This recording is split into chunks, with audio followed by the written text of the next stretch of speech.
You're listening to Simply the Best Sports Take, the best podcast breaking down the best stuff in sports with host Sean Bingham.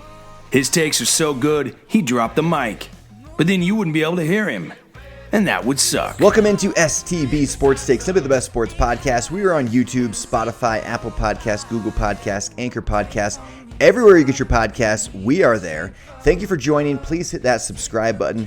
Whatever platform you are on, please hit that subscribe button. I really do get so much joy from seeing the view counts go up, the listen counts go up, the subscriber counts go up. So thank you for being here. Please subscribe. Please share it with your friends. You guys are awesome.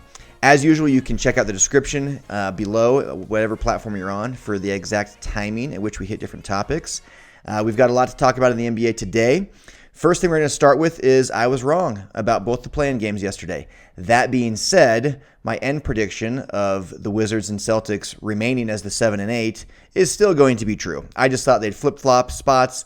I thought the Wizards would win the first game, and then they would play the Hornets, the Celtics rather, as the loser of the 7-8 would play the Hornets, but it ended up that the Hornets lost, so they're out. And the Celtics won, so they're in as the 7, and now the Wizards have to go play the Pacers. I think the Wizards tomorrow night will beat the Pacers. It's a home game for Washington. Westbrook and Beal both played pretty poorly last night. I don't think you'll see that happen again tomorrow night. So I think you'll see the Wizards get into the playoffs as the 8 seed, and in the end, I will still have been right that the Celtics and Wizards will be the two teams to get in from the East. So that happened. Tonight we have a big game. We have a very, very big game. The Warriors and the Lakers, LeBron and Steph, we saw them 4 years in a row play against each other in the finals, and now they're playing in the play-in game. Very different scenario. The loser has to play again on Friday. The winner is in as the 7 seed to face the Phoenix Suns as the 2 seed. The loser would then, of course, have to play the winner of the Grizzlies and Spurs game. I think the same thing here. We all assume the Warriors and the Lakers will be the two teams to get in. I think you see the Lakers win tonight. They do not want to mess with having to win a second game where it's just like tonight you can lose and at least you got one more chance. But if you lose tonight, the next game is you got no chance, right? It's do or die at that point. I don't think the Lakers want to take that chance. And I think they'd rather play the Suns than the Jazz, although if I'm being honest, I don't think they really care. But we know they want to avoid the Clippers until the Western Conference Finals. We know the Clippers want to avoid them altogether as well until the Western Conference Finals, which is hilarious because Ty Lue, the head coach of the Clippers, came out and said, "We did not dodge them. How dare you? I don't care what you guys think. I so don't care that I'm going to sit here and talk about it." Like, yeah, you do care, and you're triggered because we're right. We know you dodged them. Don't pretend you didn't. We chose health over anything. Right, you chose health. Were guys injured? They didn't seem injured. You lost to the Rockets and the Thunder, dude. You lost to literally the worst teams in the entire conference. It's laughable that the Clippers tanked that hard. Like, it's so painfully obvious that they were terrified of the Lakers that they had to lose to the Rockets and the Thunder. Literally the worst two teams in the Western Conference. The Clippers, who are arguably the best or second or third best team in the conference, even in the entire NBA potentially, lost to them. Back-to-back games to the two worst teams in the conference. Get out of here. You were dodging the Lakers. We all know you were. Don't pretend you weren't. And if you really don't care, just don't address it. Just laugh it off, you know? That's the way to not care. But getting so triggered and defensive just only it helps us read into it even more. Like, yeah, you guys were dodging them. And it's fine. I don't blame you. You got to pick your matchups. I've talked repeatedly on this podcast that that's how the Raptors won their title, as they kind of got a little bit lucky with the Warriors getting banged up. Klay Thompson goes down, Kevin Durant goes down, Raptors get a title. So you kind of need the stars to align. We were hoping that would happen for the Jazz. It still could. We definitely will have to go through the Clippers in the second round as kind of a best case scenario at this point. Worst case would be we have to go to the Lakers in the first round, Clippers in the second round. And I had a friend yesterday, shout out Mowgli if you're listening today.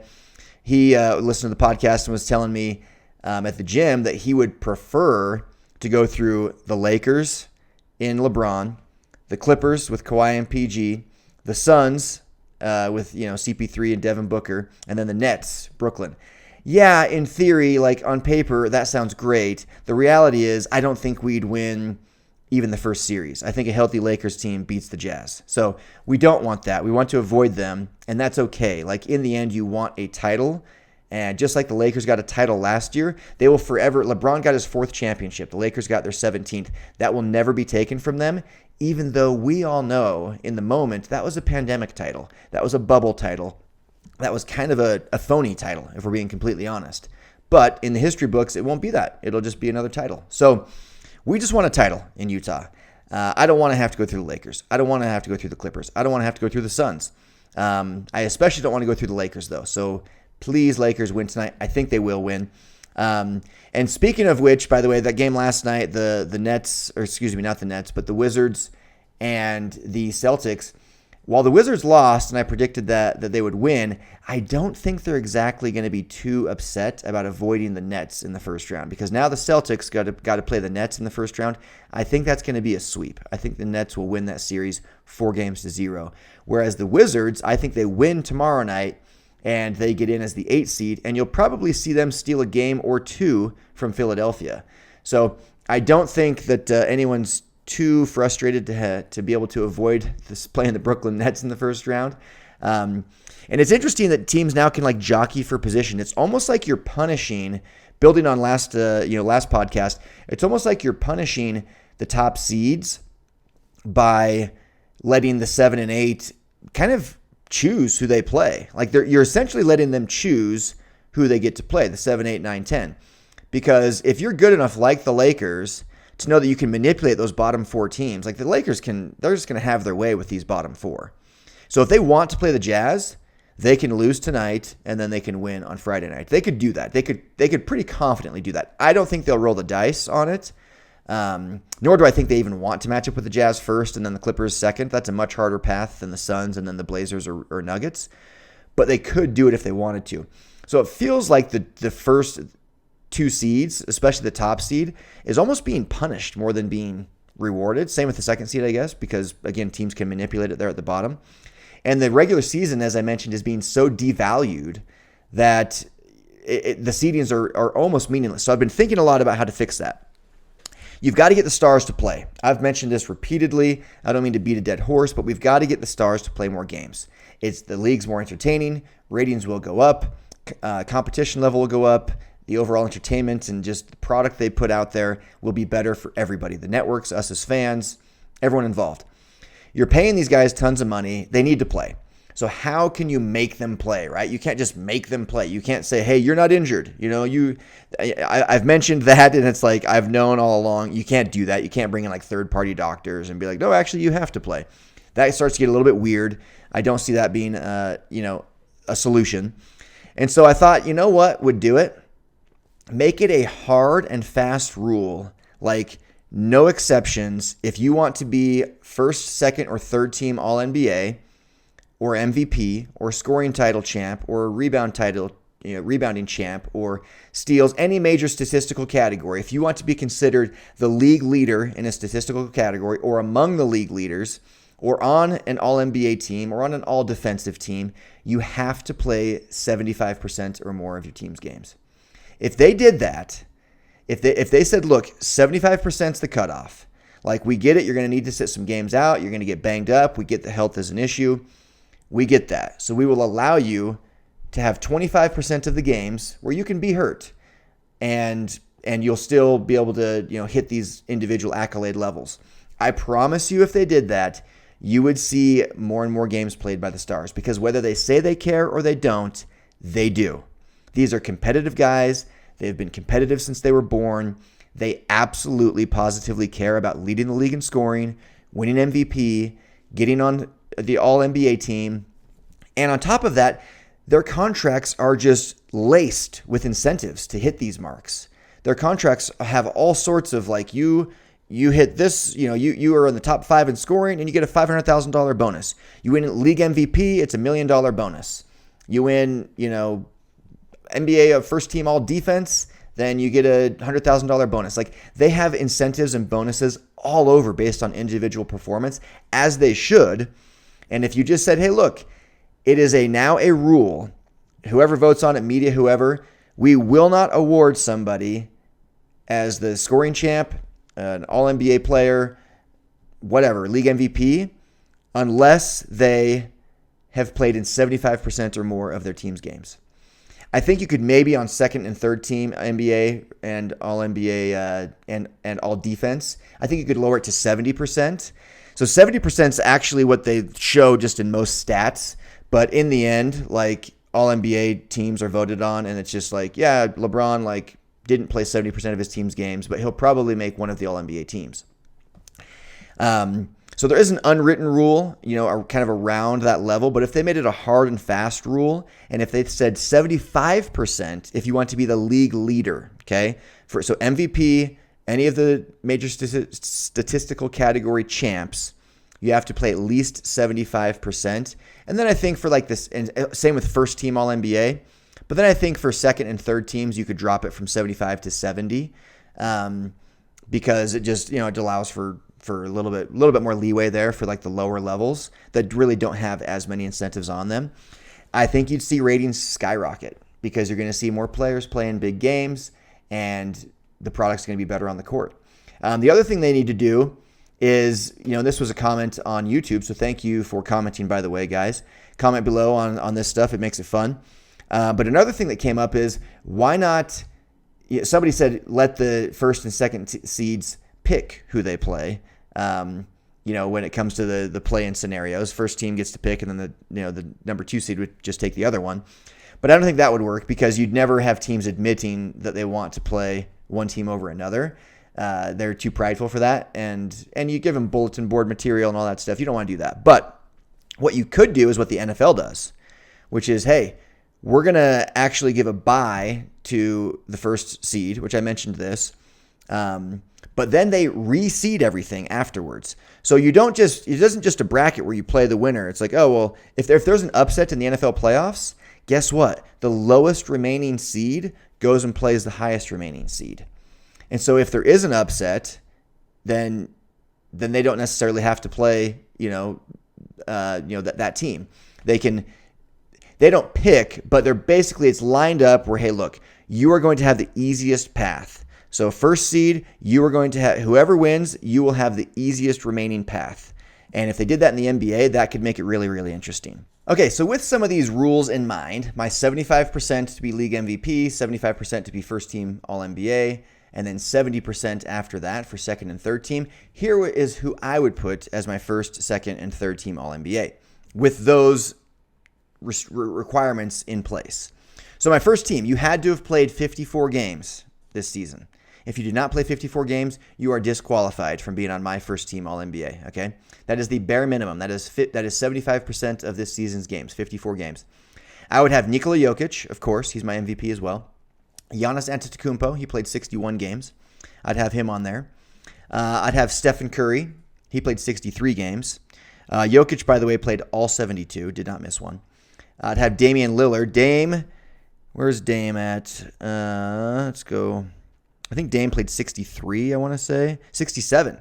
Dame played 67 games. So I'd have him on there. And then I'd have Zion Williamson. Zion Williamson, to me, would make it. Zion played 61 games, averaged 71 points per game. 71. Played 61 games, averaged 27 points per game. Not 71. 71 would be pretty impressive. Averaged 27 points per game, was fourth in the league in PER. Shot 61% from the field, and then had a little over 7 rebounds and almost 4 assists to go with it. So to me, Zion Williamson deserves first-team All-NBA ahead of guys who played 10, 15 fewer games than him. So on my second team, you had to play 70% of your team's games, which would be 51 games this year. So if you didn't play 51 games, and by the way, because of this unwritten rule about showing the statistical leaders, you have to play 70%. It's crazy how many guys hovered right around that 51, 52. I'm telling you, if you just said you can't be first team All NBA unless you played 75% or more, you can't be MVP, you can't be a statistical leader unless you play 75%, and then you could bump it down to 70% for the second and third teams, you would see a lot more players playing a lot more games. It's very clear that they're hovering right around that because they do care.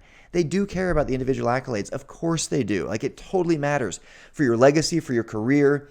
Like, come on. That's like saying a regular employee doesn't care, about his individual, accolades or awards as long as the company's stock price is going up. Like, no, of course they care. Of course they care about their individual success as well. Okay, so second team, I would have Kawhi Leonard. He played 52 games, so he missed the cutoff for my first team All-NBA. Makes it, though, for the second team All-NBA.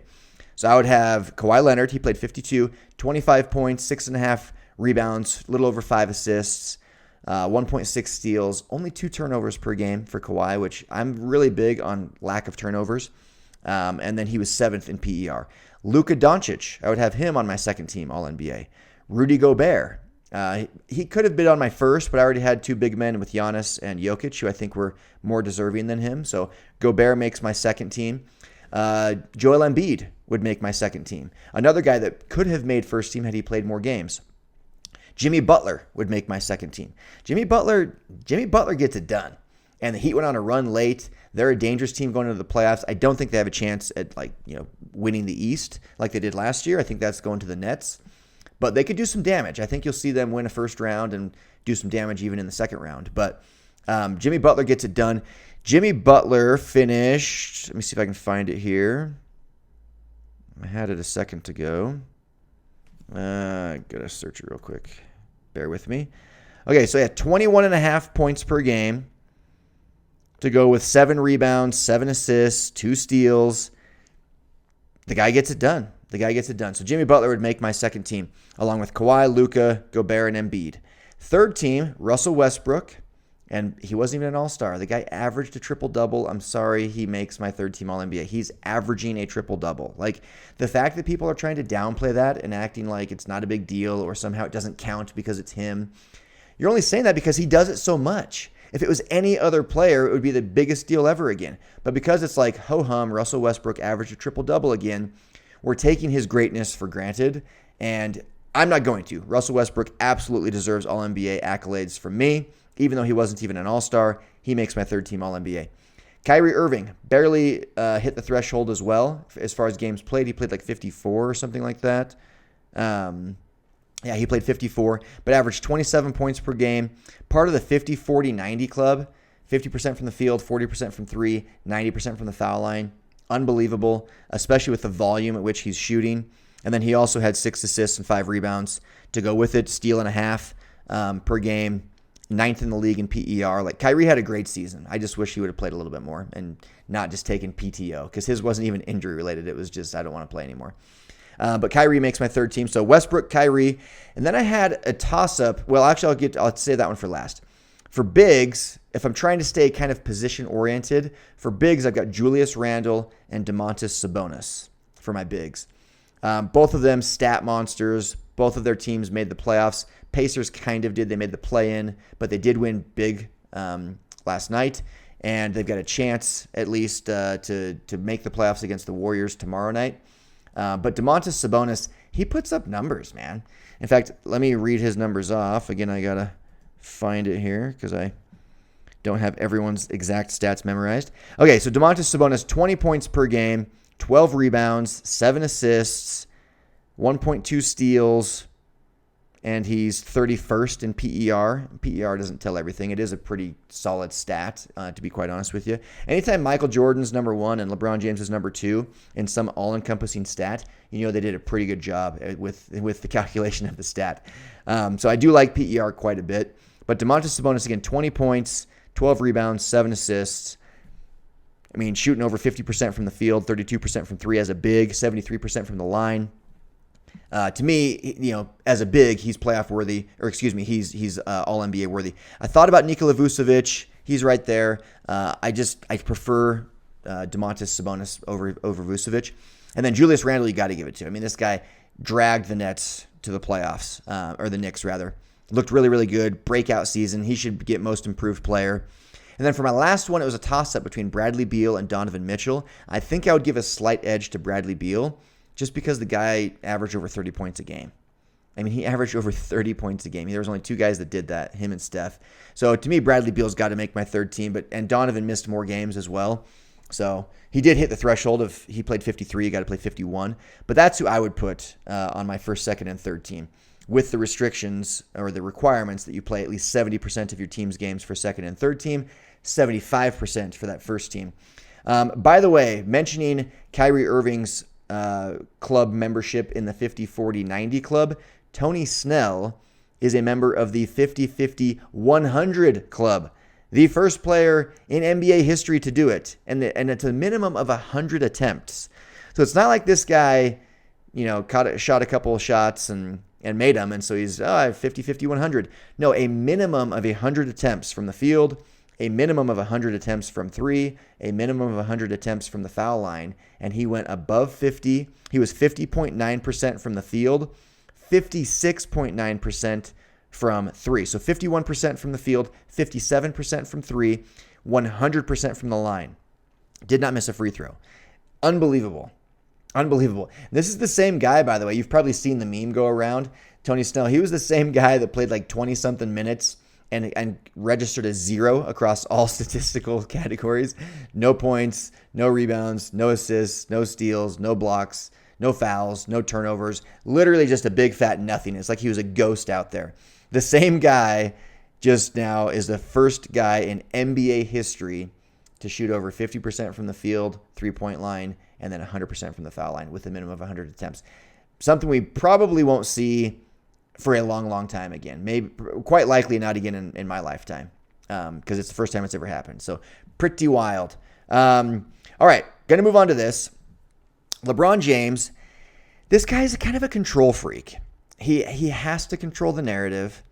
Like, he cares so much what other people think. He pretends he doesn't. And the more you tell me you don't care about what other people think, the more I think you do care about what other people think. And LeBron James immediately calls Steph Curry the MVP of the league when he knows he's matched up with him in the play-in game. Trying to, heap praise on Steph, buddy him up, butter him up, but also give himself a little bit of an excuse, going into the play-in game. This is the MVP of the league. This is... and also to kind of bolster up the path that he has to take. Oh, my path is going to be so hard. This will be the most difficult path that's ever been taken. Nobody's taken a harder path than me, LeBron James. I have to go through the MVP. No, LeBron, he's not the MVP. The MVP does not go to an 8 seed. Okay, that's not how it works. Steph Curry is not the MVP. And it's just crazy how much he cares about controlling the narrative. He posted to his Instagram the other day. Stat Muse put out that he had 17 straight seasons now of 25 points or more. And he has to go to his Instagram and make sure we all know that he did it. And then have this big, long caption about how he doesn't care. He's a pass-first guy and still not considered a great scorer, even though he's done this more times than KD, than Jordan, than Wilt, than all these great scorers, than Kareem. All these all-time great scorers. LeBron's done 25 points per game more seasons than they did by quite a few. The next closest was 12. MJ and Durant both had that.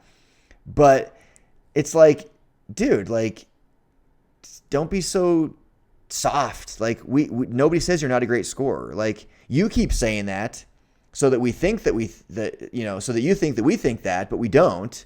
You always are among the top 5 to 10 scorers in the entire league.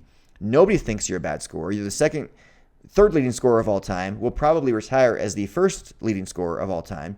Longevity is playing a gargantuan role in that, but nobody says you're not a great scorer. And I don't think you're a pass-first guy.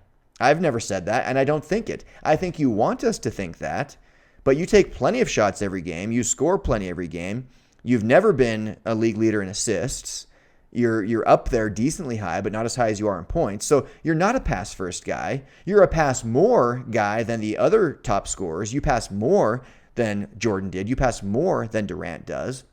But you're not a pass-first guy. You lead your team in scoring every year. So you're not a pass-first guy. Stop saying that. You're trying to control the narrative and twist the truth. So it's just interesting, how he's like that. Always wants to make sure when we know he's hurt. Oh, I had a guy diving at my ankle. No, you didn't. The guy dove for a loose ball and hit your ankle in a very, very non-dirty basketball play. But LeBron has to make sure that we all know he's hurt. We all know he's going up against Steph Curry, the MVP. This road's so difficult. Going into the bubble, this will be the toughest. This will be the hardest championship that's ever been won in the history of the league.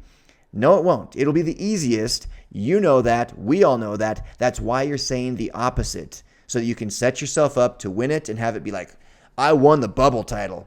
This is unprecedented. Yeah, it is in the easy category, not the hard category. Anyway, okay, last thing I want to touch on. Somebody mentioned on the YouTube comments, that I'd been saying, hey, the Nets need 20 games or they can't win at all. I did say that. They need 20 games together for chemistry. I did say that. But here's the caveat I'm going to explain as to why the Nets are still my favorite to win the title. One, you did get 20-plus games with Kyrie and KD together. You did get 20-plus games with Kyrie and James Harden together. And then KD and Harden, so again, twos going up in twos, right? Kyrie and KD got 20-plus. Kyrie and James Harden got 20-plus. So then the only other matchup would be Kevin Durant and James Harden. They fell a little bit shy of 20, but they played together for multiple seasons in OKC. So their chemistry is already there. It was established years ago. Then as a whole, they got 8 games with all 3 of them. They went 6-2. So I do think there's some caveats there, okay? The other one that's actually the biggest caveat is that the whole league sat their guys. The whole league is going with health over chemistry or momentum or whatever you want to call it. Like the whole league has decided, you know what? We just want to be healthy. LeBron, sit out. AD, sit out. Even the Jazz with Donovan Mitchell, I'm convinced that Donovan Mitchell is totally fine. I hope I'm right. I'm convinced he's totally fine. But the Jazz are like, no, like we've got the 1 seed. I think we can hang on to it without him, which they did for 19 games. And then we'll have him at 100% for the playoffs, which is more important. And they were right. They did. So the whole league is doing this. Kawhi and PG both sat out like almost 20 games each, 19, 20, 18 to 20 games each. The whole league was sitting guys. And so I think that it starts to chemistry starts to matter a little bit less when the whole league is saying, you know what, we care more about health. It kind of levels the playing field on the chemistry side of things. So to me, the Brooklyn Nets are still the favorite. I'm not fully prepared to say the Lakers are the favorite in the West. I have to see what they look like injury-wise because if they are healthy, they are the favorites in the West. But in that last game, they looked dinged up. LeBron left early with an ankle injury. Anthony Davis was clutching at his ankle. If those guys aren't healthy, the Lakers suck. Like they're not, they'd get swept in the first round by the Suns or the Jazz without those two. But if those two are, I hate these percentages, 80%, 90%, 42%. But, for lack of a better way to do it, if the Lakers' 2 stars, Anthony Davis and LeBron James, are 80% plus, then I think they are the favorites to win the West. So we'll see what happens. Going to be exciting. Big game tonight, though. Tonight, the Jazz find out essentially who they play because I think whoever loses this game will win the next one anyway. So I'll be tuned into that, and I'll see you guys later. I am out. Peace. Thanks for hanging with Simply the Best Sports Take. Don't forget to subscribe to this podcast and check out STB Sports Take.com. Simply the best in sports.